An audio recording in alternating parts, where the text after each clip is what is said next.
The Box of Oddities is now a CastBox original. CastBox is the fastest-growing, highest-rated podcast app on both iOS and Android, where you can find all your favorite podcasts. You can listen to The Box of Oddities wherever you access your podcasts. But we hope you give CastBox a try. The curator is greatly pleased with CastBox. We think it's the best. What follows may not be suitable for all audiences. Listener discretion is advised. The world is full of stories. Stories of mysteries, of curiosities, of oddities. Join Kat and Jethro Gilligan Toth for the strange, the bizarre, the unexpected, as they lift the lid and cautiously peer inside the Box of Oddities. How's your butt? It hurts. Does it? It hurts real bad. Yeah. We went to the trampoline park yesterday. You were adorable, by the way. Oh, thank you. We had a lot of fun. It was a blast. I didn't realize about these muscles I had here, but I feel them now. Yeah. Yeah. Can I feel them now? No. But yeah, the entirety of me is achy. And then last night, oh my gosh, I was so tired. And we went to bed so early. Yeah, it was like 7:30. We did have like a half a movie left to watch, so we watched that. But yeah, I don't think it was any later than 8 when we went to sleep. We didn't even eat dinner. No, though I will say this: someone in the middle of the night got up and had a little snack of treats, and potato chips. Yeah. I woke up hungry because we didn't have dinner, so I snuck out into the kitchen, and I usually just snack standing over the sink, but I was so exhausted that I decided to sit down. So exhausted from watching me jump on the trampoline. Yeah, it was exhausting. And so, but the good thing is I did eat healthy. I only had a half a can of Pringles. Right, which many of them ended up on the floor. That's how I knew you got up in the middle of the night to have a snack, because you're like a little mouse. Damn it. And you make your way out and leave crumbs all over the floor. So I can find my way back to the fridge. And then a coworker of mine yesterday was saying, don't worry about being sore after the trampoline thing, because if it doesn't hurt you while you're doing it, then you won't feel sore afterwards. And I was like, that is 100% not true. Every time I have been in a lot of pain after doing something, it was after I went, oh, this isn't so bad. But she's one of those people who just, she says a lot of things anyway, and then says, believe me. Yeah, right. You can always tell when somebody says, believe me after it. You can't believe them. Yeah. Yeah. And as far as the trampoline park goes, congratulations on not peeing yourself. Thank you much. Yeah, I knew you were concerned about that. I have that concern no matter where I am. So that you're going to pee yourself? Yeah. Okay. Well, you've done a really great job so far. Mission accomplished. So it's the Box of Oddities. You can find us on all of our social media. You can email us at curator@theboxofoddities.com. Facebook, Instagram, Twitter, Goodreads. We love hearing from you. Oh my gosh, and we love seeing the merch. Every once in a while, we'll get a photo of someone wearing their Freak Flag t-shirt. Did you see the little baby? I will post that this week. This is so cute. Oh my gosh. Looks to be about 5 months old, wearing a Box of Oddities onesie. Oh, I love it. Raising your kids right. I want a onesie. All right, so you go first on this episode. I thought I went first last time. No, I went first last time. I don't know. I can't keep track of this. It's exhausting. I'm so tired. No, it's still the trampolines. Do you want me to sing my What You Got For Me song while you're looking for your... No, thank you. Okay, I'm going to continue with our series of profiles of eccentric people today. Excellent. I love eccentric people. And I want to introduce you to Henrietta Howland, a.k.a. Hetty Green. She's nicknamed the Witch of Wall Street. She was an American businesswoman and financier known as the richest woman in America during the Gilded Age. Oh, wow. Also, incredibly eccentric and frugal beyond words. I love it.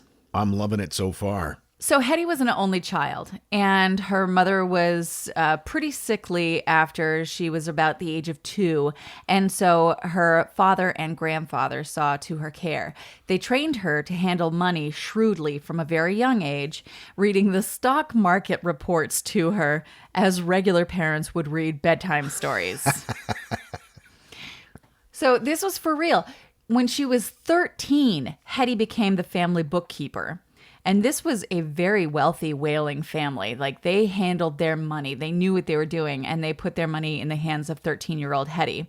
At the age of 16, she enrolled at the Eliza Wing School, where she remained until she was 19. Hetty's mom, Abby Robinson, died in 1860, leaving her daughter $8,000, which was equivalent to about $218,000. Okay. Shortly after her mother's death, an aunt bequeathed Hetty $20,000. That would be about $545,000 in today's money. Then her father died in 1865, leaving Hetty approximately $5 million. Gilded Age money. Which would be equivalent to about $79 million today. God. That included a $4 million trust fund that drew annual earnings, and Hetty mostly used that money to invest in Civil War bonds. Now, when Hetty's aunt, whose name was Sylvia Howland, died in 1868, she left $2 million to charity, and Hetty was incensed. She actually challenged the will in court and presented what she claimed was a previously written will that left everything to Hetty. There was a clause in that will that specifically invalidated any subsequent versions of the will, which seems a little sketchy to me. In the case of Robinson versus Mandel, which is notable as an early example of the forensic use of mathematics, it was ultimately decided against Robinson after the court ruled that the clause invalidating future wills and Sylvia's signature to it were forgeries. Now, the will was something that she had previously written, yes, but the clause that said no future wills were valid was not. So after 5 years of legal battles, Hetty was awarded $600,000. I wonder how much it cost her to fight it. What was the net gain on that, I wonder? That's a great question. Hetty was not done with this fight, though. We'll get back to that. So at the age of 33, Hetty married Edward Henry Green on July 11th, 1867. That's our anniversary, not the 1867 part. Uh-huh. July 11th. Yeah. Wow. Really kind of nice. I mean, whatever. I don't even care. It's not a big deal. Whatever. You're blushing. No, I'm not. Yes, you are. Green was a member of a wealthy Vermont family, and he was the only suitor that she'd had that she felt had enough money on his own so that she didn't assume that he was a gold digger. Gotcha. She did, though, make him sign what was essentially a prenup, waiving any rights to her money. And after her family members decided that they were going to sue for the forgery of Aunt Sylvia's will, you remember that, they moved to the Langham Hotel in London to avoid having to deal with that. Apparently, back in those days, if you just moved away, you didn't have to deal with any sort of lawsuits. I miss the old days. It was a good time. Then they had 2 kids, Sylvia and Ned. So Hattie focused on very conservative investments, substantial cash reserves to back up any movement, and really focused on keeping an exceedingly cool head amidst turmoil. Edward, her husband, was not as good with money. And during this time, there were a lot of problems with the bank that they shared because even though they had separate accounts, the bank would let him use her money at will. Well, he was the man. Exactly. Yeah. Because of the time and the nature of, Right. rights then. And she then decided that that was not acceptable and just got a different bank. She was like, I'm taking my money elsewhere. If you guys can't be trusted with my dollars. I wish I hadn't just said dollars. Yeah. Anyway. By the way, that's how they spoke in the Gilded Age. Yeah. Lots of snaps in a Z formation. Mm-hmm. I'm so embarrassed for myself right now. I am too. Okay. So Yes, her money was incredibly well handled, and yes, she was a very strong, independent woman at that time, but it was really her stinginess that has brought her name through the ages. She was said never to turn on heat or use hot water. Really? They had it back then, too, didn't they? Yeah. She had an old black dress and undergarments that she wore until they wore out. She would wear the same dress until it would wear out. In her undergarments? Mm-hmm. She would change them. She would wash them? She would wash them. Okay, good. But wear them until they were threads. It was said that she did not wash her hands because she didn't want to waste the soap. And she rode in a very old carriage. She ate mostly 15-cent pies. One tale claims that Green spent half a night searching her entire carriage, tearing the thing apart, looking for a lost stamp, which was worth 2 cents. My God. Another asserts that she instructed her laundress only to spot clean her clothes, that not to wash the entire garment, just spot clean to save on soap. Wow. This, I understand the importance of being frugal. Of course. But when you've got that much money and you're, wearing dirty underpants all the time that have only been spot cleaned, what are you saving your money for? For the love of God, buy new underpants. Green saved money by conducting much of her business at the offices of the Seaboard National Bank in New York, surrounded by trunks and suitcases full of her papers. She didn't want to rent an office, so she just had a room at the bank that she stored all of her stuff at. And I guess if she was storing all of her money at that bank, they were pretty cool with that. I'm sure. Later, rumors claimed that she had switched from 15-cent pies to oatmeal and would only heat that oatmeal on an office radiator. Those claims not as well documented, so that may have been an exaggeration, but it's hard to know what is true and what isn't true because of the extent of her frugality. / insanity. Keep in mind, though, her family had come from Quakers, so there was naturally a kind of low-key, frugal nature to the way that she was raised. Well, that would explain the oatmeal. Oh my God. You're ridiculous. Because of Quaker Oats. I know. Yeah, right. You see. Yeah. Good one, sweetie. Thanks. And there is some speculation that because of the mostly male-dominated nature of the business that she was in, and because she didn't try to impress people, her dress was described as very dour, that people found it very easy to share these stories of her frugalness and called her the Witch of Wall Street. Well, she heated oatmeal on a radiator. Allegedly. So as a child, Ned, Hattie's son, Hetty, I keep calling her Hattie, it's Hetty. So when Hetty's son, Ned, broke his leg as a child, she tried to sneak him into a free clinic for the poor.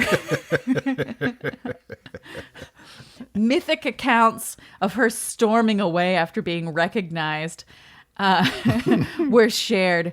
Eventually, she did pay her bill and admitted that she should have taken her son to other doctors, and eventually did, but not soon enough because his leg did not properly heal. And even though he suffered through years of attempts to fix that leg, his leg had to be amputated. Oh, no. Yeah.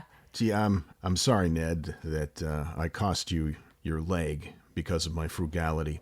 Here, have some radiator-heated oatmeal.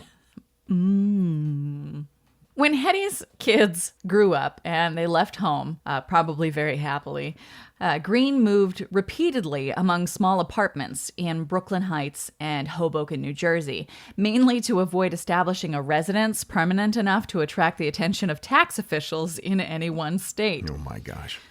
In her old age, this is an example of how, her skimping on medical costs did not extend just to her family. It counted for her, too. She developed a horrible hernia and eventually went to the doctors. It was very begrudgingly. She didn't want to, but she did.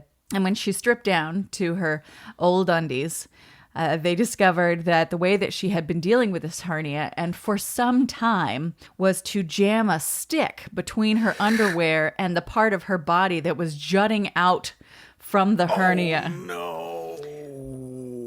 And her doctor was like, dude, that's not how we deal with things. You're going to have surgery for that. And when he said that the surgery would cost about $150, she jammed that stick back in and stormed out screaming that they were all robbers. Wow. She wasn't going to have it. My God. Yeah. So eventually she died because you can't live like that. Not with a stick in your hernia. July 3rd, 1916, Hetty Green died at the age of 81 at her son's New York City home. According to her long-standing World's Greatest Miser entry in Guinness Book of World Records, she died of apoplexy after arguing with a maid over the virtues of skimmed milk. The New York Times reported she suffered a series of strokes that led to her death. Wow. How much was she worth when she died, does it say?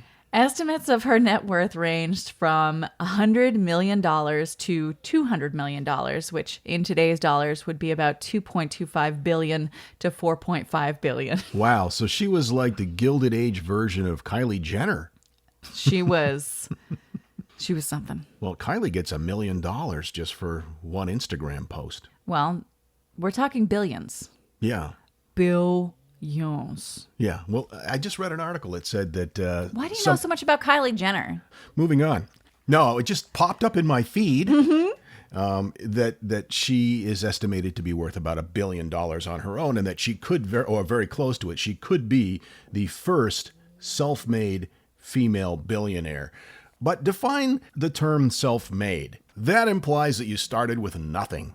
Yeah, but who starts with nothing? Americans? Probably no.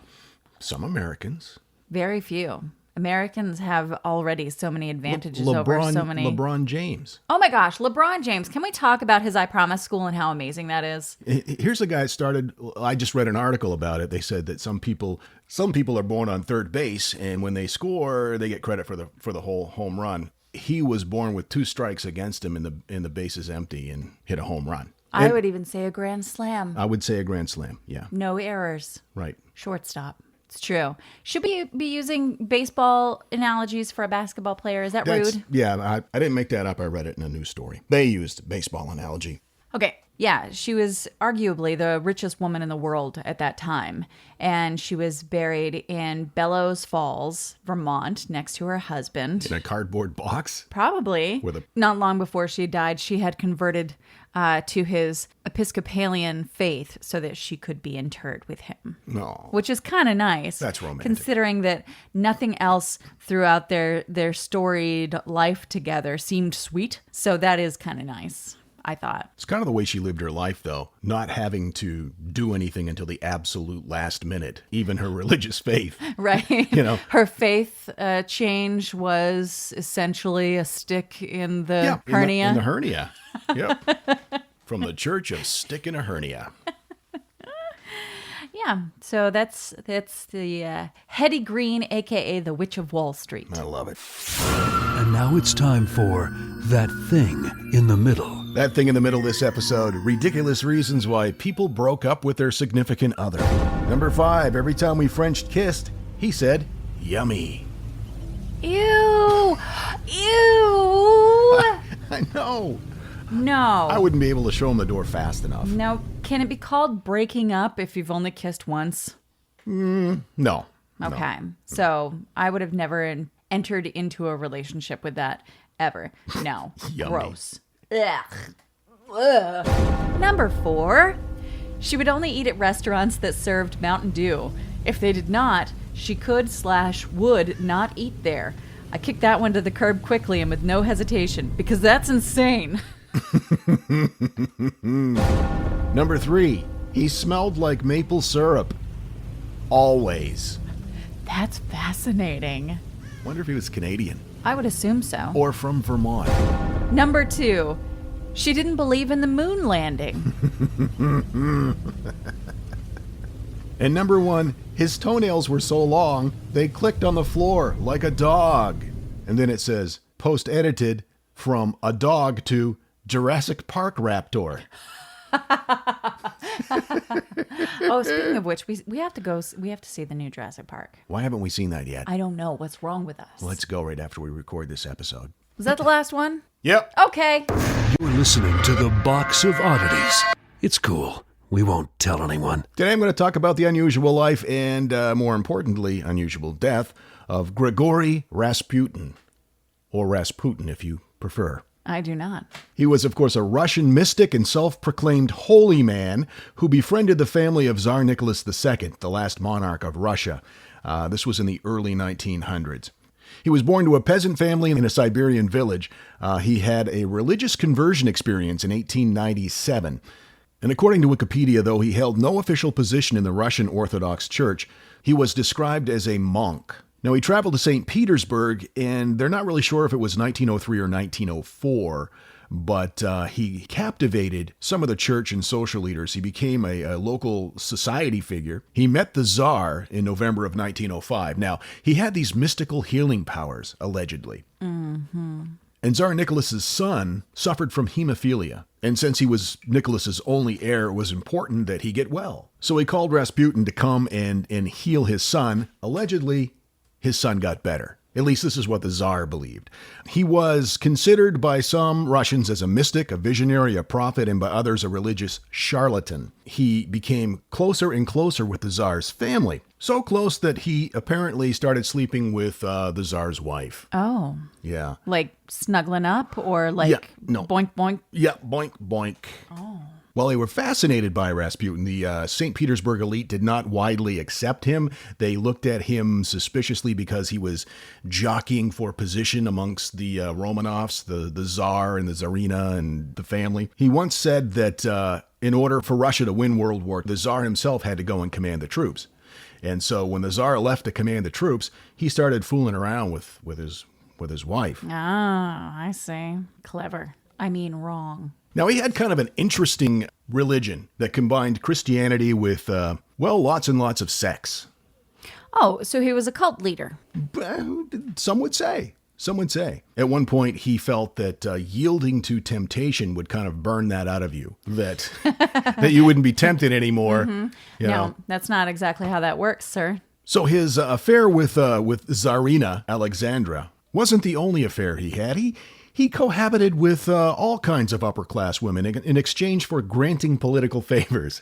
So, yeah. It's kind of like Meredith on The Office when she said that she'd been doing it with the Hammer Mill paper rep for steaks. It's very much like that. Yeah. On July 12th, 1914, a 33-year-old peasant woman attempted to assassinate Rasputin by stabbing him in the stomach outside his home. He got better. Because they had been denouncing his sexual escapades and self-aggrandizement, upper society having decided that Rasputin's influence over Tsarina had made him a threat to the empire, a group of nobles led by Prince Felix and several other right-wing politicians concocted a plan to kill Rasputin in December of 1916. So they lure him to their house. They invite him down into the basement. They feed him some cakes that are laced with cyanide. Cool. He doesn't die. He doesn't even get stomach cramps. So then they gave him some wine that was laced with cyanide. That didn't do it either. So then they stabbed him.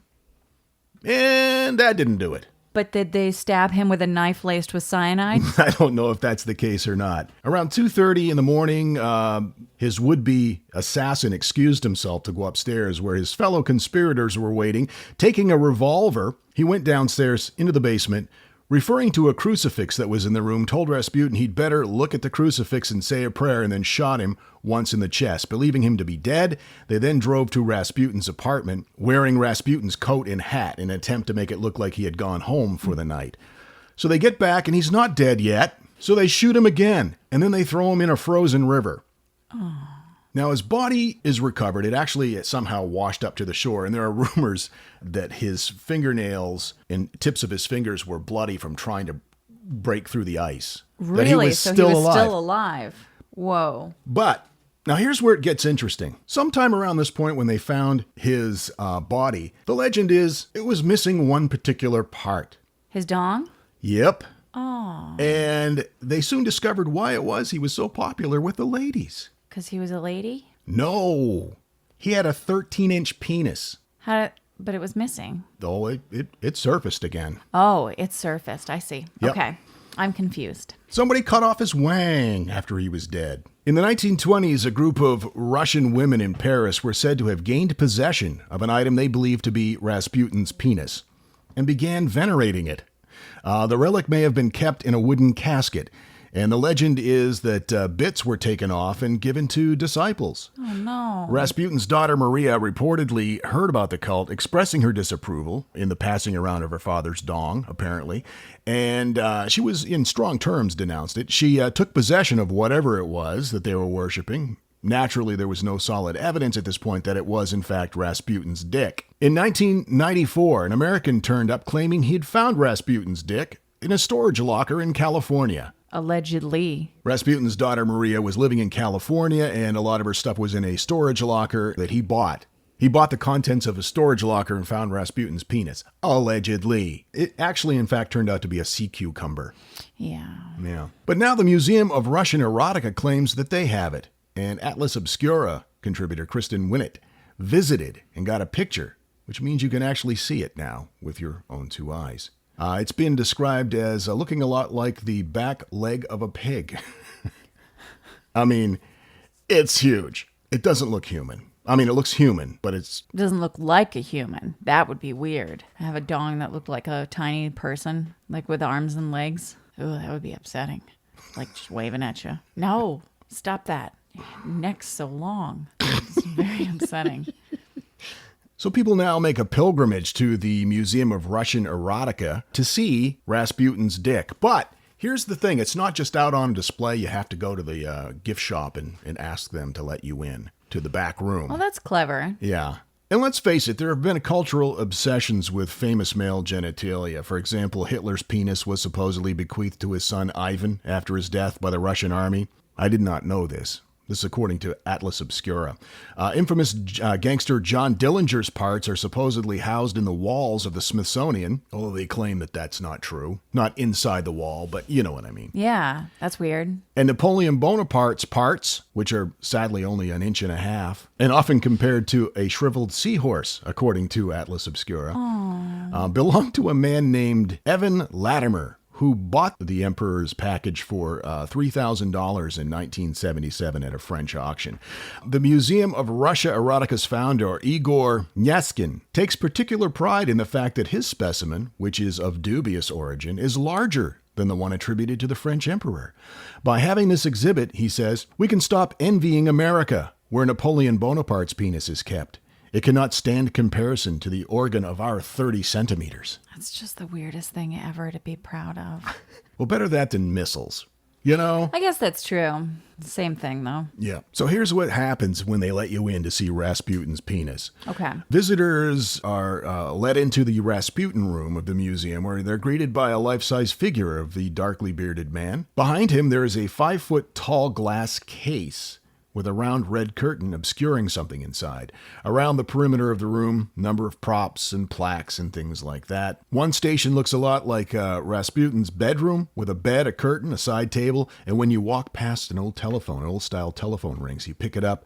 The voice, who is supposedly Rasputin himself, mumbles out a clue to his untimely demise. By the time you've made it around the entire room, you're asked to push one of 3 buttons, and only one of them will reveal the subject of what we're talking about today, which is Rasputin's dick. That's so strange. Now, clearly, all of this kind of straddles the line between legend and reality and myth and fact, and, nobody's really sure if that is Rasputin's dick. It is a body part long storied.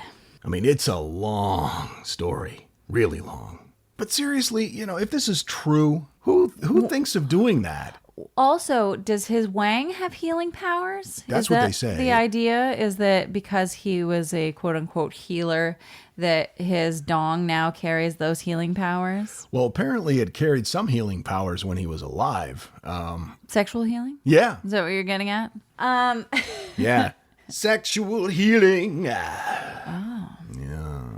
I feel like it belongs in the penis museum. In Iceland, that's what this kind of reminded me of. Apparently there's a line to see his penis, even to this day. Well, I probably won't be posting a photo of that on our Facebook page. Yeah, but if you want to see Rasputin's penis, you can just Google Rasputin's penis. Yeah. I mean, so there you go. There you have it. Pretty fortunate there. What a world we live in. Just don't do it at work. No. No. NSFW. An SFW indeed. But we'll post other stuff. You can find that on Facebook, Instagram, Twitter. We share our book reads on Goodreads. It's a good time on the social media. Maybe we could just post a picture of the back leg of a pig. And you can use your imagination. But whoa, yeah. The Box of Oddities, 2 times a week. We enjoy having you here. We'll have another episode drops on Thursday. Until then, keep flying that freak flag. Fly it proudly. And be careful where you Google Rasputin penis. And so, let it be known that the Box of Oddities belongs to you, and its fate is in your hands. The Box of Oddities commits to the telling of stories of the strange, the bizarre, the unexpected. We wish to offer our deeply felt gratitude and appreciation for your patronage. TheBoxOfOddities.com. On Facebook at facebook.com/Box of Oddities Podcast. On Twitter at Box of Oddities. And Instagram at Box of Oddities Podcast. Copyright 2018. All rights reserved. All right. Give me some levels there, you. Levels. You have lovely levels. Levels.